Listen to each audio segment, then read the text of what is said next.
This is Twisted Passages with award-winning author Marie Sutro. Now, let's take a deep dive into the dark world of psychological thrillers and meet the authors who created them. Hello, and welcome to Twisted Passages. I'm your host, Marie Sutro, and today we'll be talking to New York Times and USA Today bestselling author Alyssa Cole about her new release, One of Us Knows. Welcome, Alyssa. Hi, thank you for having me. Thank you for joining us. I cannot wait to dive into this book because my mind is exploding with ideas and the mystery and everything about it.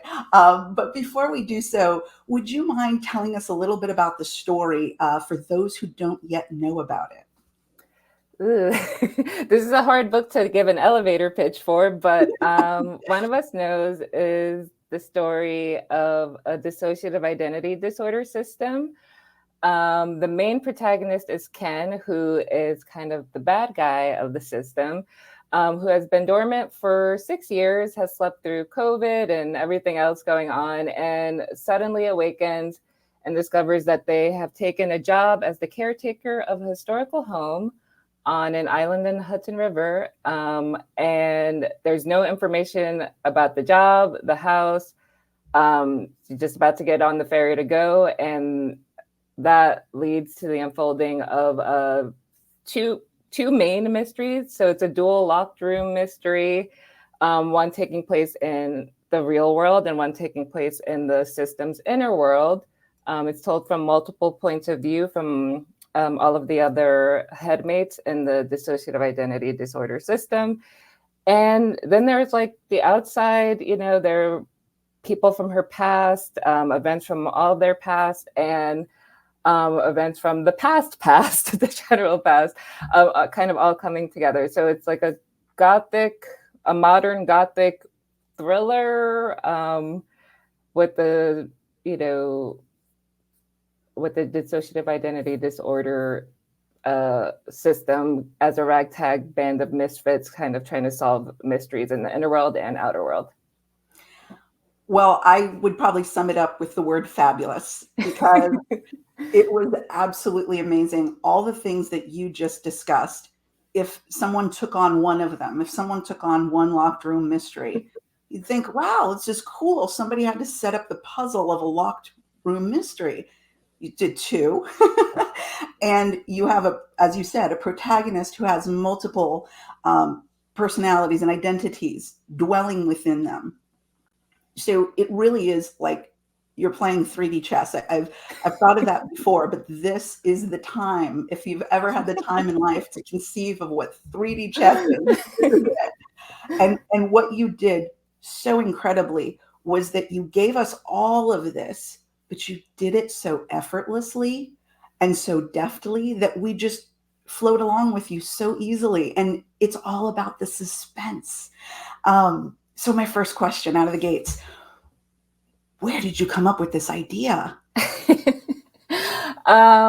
It's a combination of several different ideas, one of which is, so the island is based on Polypel Island or Bannerman's Island, which is an island in the Hudson River near Beacon, New York. And I passed it once I was on the train and I was like, what is that? In the river. And I looked up more about it. And this was like years and years ago. And I was like, wow, that would be like an amazing setting for a book. And at that point, I thought probably like a romance. And though there is romance in this book, it's definitely not a romance. And so there was that aspect of, this castle that just like is an amazing setting. And then I also kind of wanted to tell the story of a dissociative identity disorder system, but in a way where they are like the actual protagonist and not like the plot device that pops out at the end. Like it starts off, they already know the deal. Well, they don't know everything. They don't know a lot of things, but they know about their existence, and they're kind of, it's like they're struggling to kind of figure out how to function together. And so in like a lot of media about this disorder, it's usually used as, oh, there's like someone doing something bad, and then we find out it's the person and it's their like evil personality. And so the protagonist of this book is kind of who would amount to the bad personality in like other media. And I wanted her to be kind of like the anti-hero of this book, and kind of like show a different perspective of how a system could, move through a thriller. And also, I just kind of have always had this fascination with the idea of like an inner world. Or rather, for me, it was more, I don't know about you, some people experience this and some people don't, where they dream of specific places, like over a period of time. Like it could be a place that they knew, or it could be a place that their brain just seems to make up. And then, you show up there, you're like, oh yeah, I was in this place like 2 weeks ago in my dream. And, some people have more complex places, and some people dream about the same place for their entire life, and other people just, occasionally. And as I was researching dissociative identity disorder, and for the systems that have an inner world, because not every system does, I was like, this seems to be kind of the same mechanism of the brain that creates these like dream worlds. And that's something that I had always kind of wanted to explore in a book somehow, or in a story somehow. So this seemed like an interesting way to do it in a story that was like rooted in a real situation that happens, and not like, a dream, a fantasy, or so yeah, there were just like a bunch of different aspects that came together when I was thinking about what I wanted to do for my next thriller. So I definitely bit off more than I could chew, I will say. I did not. Like I said, 3D chess. It's like sometimes you hear about these, professors of astrophysics, and you see them like in a documentary, and they get about 7 sentences in, and you're just like, okay, this is well beyond anything from high school. This is beyond college. I don't even know. Are we still on this planet? Like, I don't even know. And your brain is just a treasure. Thank you. The setting, the island, is so atmospheric. It's so moody. But then we have the setting in the mind, which is just as powerful. So you're dealing with so many characters. You're dealing with so many things. Getting back to the system for a minute, because it is fascinating. Like you said, typically what we're used to is maybe 2 personalities. Here, when there's internal dialogue, sometimes it's our main protagonist, who I would consider our main one, which is Ken. Sometimes she is just grappling with her own internal dialogue. Yes. Sometimes her internal dialogue is with someone else. Yes. And sometimes it's with 3 other someone else. And it's so smooth, and it's so believable, and so real. It really challenged me to think about life in a different way. And I appreciate that so much, because that's what the best art does, is open us up as people, as human beings. And I started thinking more about what that would be like, and started going down rabbit holes as I was reading, thinking about, well, there's these sides that we all have to us, right? Therapists, psychiatrists will tell you, oh, you need to get in touch with your inner child, and where's the nurturing motherly side of you, right? Identify with that. But again, one identity. Was it hard for you as you were going through those internal dialogues, or did you just conceive of them as an author, as separate characters all working in the same story? I did conceive of them as separate characters, but it was hard because basically I had the concept, and I knew like certain points that milestones and plot points that I wanted to hit. And I had done so much research, and like throughout the entire time writing the book, I still, like until the very end, I was still researching, because I always wanted to make sure that I was being accurate, and I had an accuracy consultant who was great. And I was just always trying to think of the best way to portray this as someone who doesn't have did, but in a way that's respectful, but that also, like, if I'm going to tell a story about a system, I wanted it to be like a really good story. And one of the difficult things was that, you know, when you start writing a book, you have the characters and you think this character is going to be like this. And then you start writing and it's like, oh no, that's not what they're not. They're not like that at all. And so usually there are like a couple of characters and you kind of like pivot and reposition. With this story, it was a bit more difficult because there were so many different characters, and like, so changing aspects of one character's personality would kind of have like a ripple through the system and through the story. And so then I would have to change other aspects of the story. So it was like a very difficult book. It took me a very long time. And it wasn't like writer's block because I knew exactly what I wanted to do, but it was just like being able to actually do it took a very long time. And that was part of it, because, you know, having one character who's a particular way and interacts with everyone in the system in one way. And then when I realized, no, this character is actually like this, that changes the trajectory of the story. And then I would have to like course correct for everything else and all the different mysteries, and, you know, deciding which character had which secret. And, you know, I actually like the book was much longer and I actually cut a lot because I was like, this, you know, I think it would have been like fine, but it was also like, all right, this is like too much. Like maybe there'll be an extended version one day, but like this, it was like I had to cut some things because I was like, well, this, you know, could work. I don't want to have the reader in suspense for like so long. There has to be some relief for them. So if I'm like adding all of these other elements, it can drag out them finding out particular things. So yeah, there was actually more, and like, and then actually when I finished, I was like, oh my God, I hope that the book still makes sense, because I was like, I need to cut out certain things, and I hope I did not like. I thought it was fine, but like it was one of those things where it was like, because the pieces, you know, everything was kind of like strung together, I was like trying to like surgically cut out parts that wouldn't affect the rest of the book. It's so funny you say that, because it was, to the reader, it was so absolutely flawless, and it followed, and it was so tightly plotted. We talk about the suspense. You incorporated so many threads of suspense. There are, you know, just from that very, you know, the setup that you gave, right?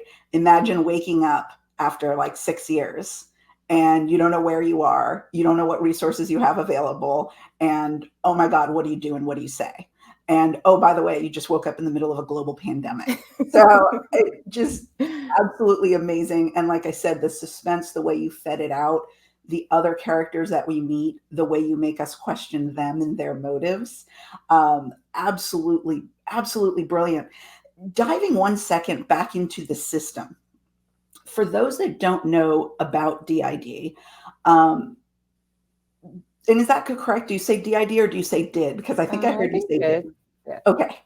The system itself was so fascinating to learn about, because you would conceivably, you have all of these people coming together and they need to share space in a very intimate way, and they need to share their entire reality.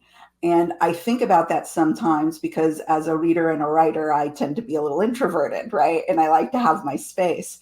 So thinking of a world where you're not just sharing with your family, you're not just sharing with your close friends, you're truly sharing everything that you have, everything that makes you you with other people.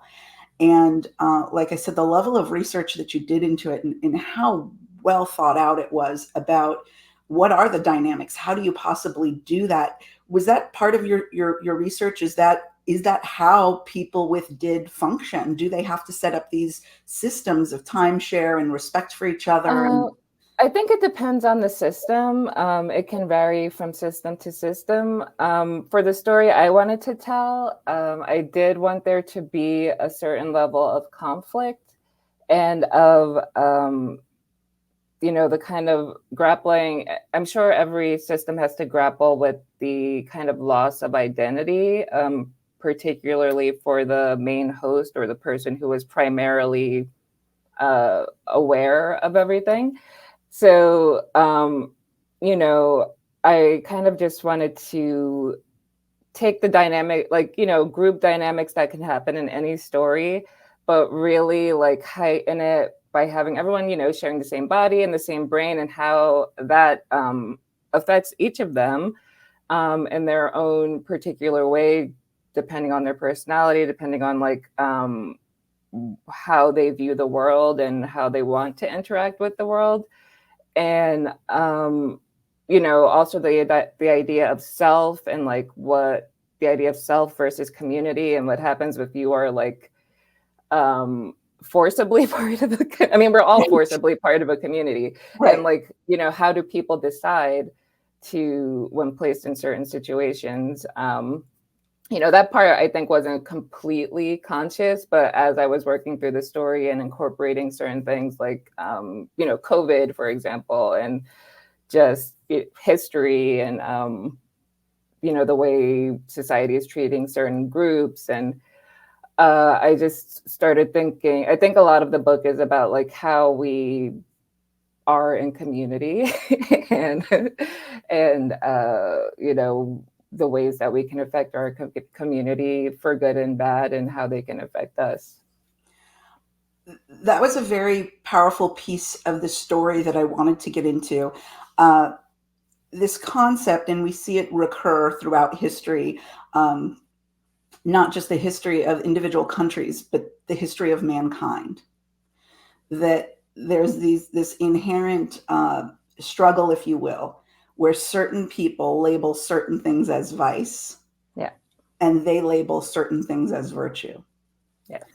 And at certain times in history, that struggle becomes less difficult, and other times it's far more difficult. But there's a recurring theme throughout all of it, and it tends to be that a lot of the people who are doing the labeling are the people who are really the ones who are without virtue at all.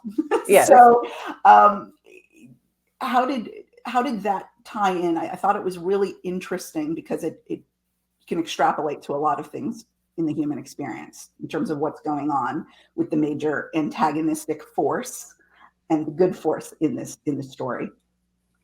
How did that come up for you, and why choose virtue and vice? Because those two words show up repeatedly in the story.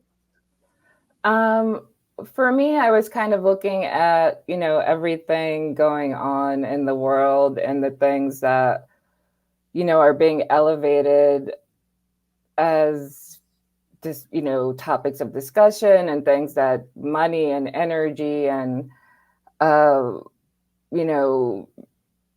resources are being directed towards, that have no overall good, are not good overall for people in general, in my opinion. But I think realistically, if you look at history, as you said, these attempts to kind of like persecute certain groups, or make sure that women can't progress, take away rights of certain groups, is it's a waste of money, resources, time, but people do it time and time again. And I kind of just wanted to, draw the parallels between the time of, the 1918 influenza outbreak and things that were going on in society, and then to our current situation, which isn't, exact, but one of the things that had me thinking about it is, so I used to be a production editor for a scientific journal. So I spent like all of my time reading like science research. And when the COVID outbreak started, I initially like went, to my little PubMed. I was like, let me look through like, research papers. And I was already following epidemiologists, and was looking through papers that studied the initial outbreaks. And some of the things that I saw was like, they talked about the different waves and who was affected by each wave and how the initial waves would affect poorer people, but eventually wealthier people too. And so I was just kind of thinking along the lines of like both the pandemic and the kind of general idea of like the way wealthy people or people with power, they're not necessarily super rich, will ultimately often use that power in a way that they think is like uplifting themselves by suppressing other people. But in the end, you know, it doesn't last for long, and it's just creating like unnecessary unnecessary issues, like as an understatement, for everyone. So I just, you know, it's one of the things that I was thinking about a lot at the time, and like the general human nature for some humans to not use their power to do to do good things. And yeah, and like who's good, who's bad, and who society puts on a pedestal and who they perceive as less than. And how often, you know, there's no absolute thing of this politician has power, that must mean that they are a good person, or this person is rich, or this person calls themselves virtuous. We know often that's not the case if you have to proclaim yourself something. But it's usually the case, going back to, you know, I always think of the analogy to high school, to kind of I think it's kind of a combined experience, that the boys in high school who were always saying that they were, you know, getting a lot of girls weren't necessarily getting all the girls. So if they were talking about it, probably wasn't happening, right? Yeah. So I just, that was done so powerfully, and it gave us so much to reconcile with as human beings, I think. And just that awareness, and I think awareness and self-examination, it's obvious and apparent in Ken's journey, and, you know, for everybody, for everyone in the system, for Mesmer and for Empress. One of the things I thought was, I think it was Empress, you can correct me if I'm wrong, who had this level of analysis about the system. Yeah. I think she equates it to the Marvel multiverse. Yes. Like, it was absolutely brilliant, because again, thinking of all of these things that are going on, and I know a lot of people who are just like, and this is kind of where I vibe with you on the science geek side. There's a lot of people who are like, well, that's just stupid. Why would you think of a multiverse? That would never exist, and blah, blah, blah. And it's like, well, why wouldn't you think about it? And why wouldn't you think of who you would be in all those other places? And examine that and say, well, gee, if I were born in the multiverse where A and B were true instead of the C and D that are true here, who would I be? And should circumstances define me? Who do I need to be, and what should I be every day? So it was just such a thought-provoking book in that way. I mean, lots of times I go to psychological thrillers and I think, oh, wow, you know, a really good one makes your brain open up. You cracked the egg, and just like, there's all these little sprouts coming up everywhere with new ideas. And I really can't thank you enough for that. Really quick, the actual plot itself, as I said, it's so tightly plotted. It's so fantastic. I'm just, you know, I literally went through this like it was a box of chocolates. I mean, I was just page after page, and I literally read it in one day. It was that good. I didn't do anything else. I would be like, oh, you know what? I need to go send an email. No, I don't. I need to read the page. Oh, thank you. That is, you know, the highest compliment. So thank you. It was fantastic. Is there a good place? You have so many fans. You've written in other genres. You're an amazing writer. Your prose is just fantastic. For folks who've never read you yet, they will find everything in your work. Where can they find you on social media, Alyssa? You can find me on Instagram at Alyssa Cole Lit.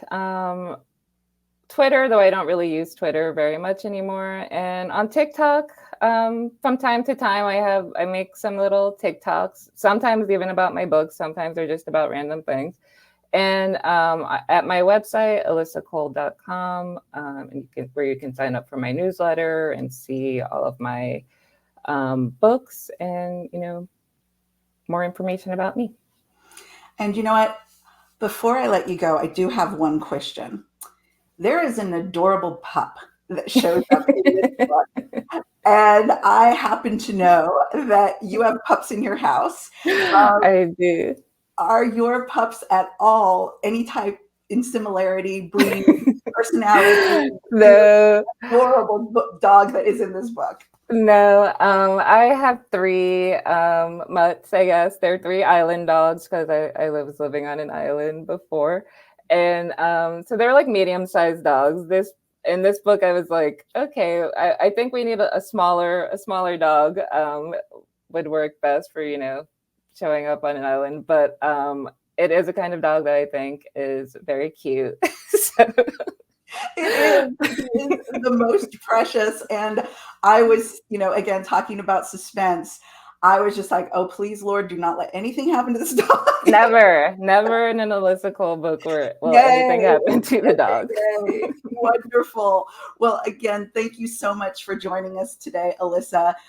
Anyone who wants an amazing experience, something that will open your mind, open your heart, get you to think of the world in a totally different way, and at the same time is wrapped in an amazing, fast-paced mystery, go out and get One of Us Knows.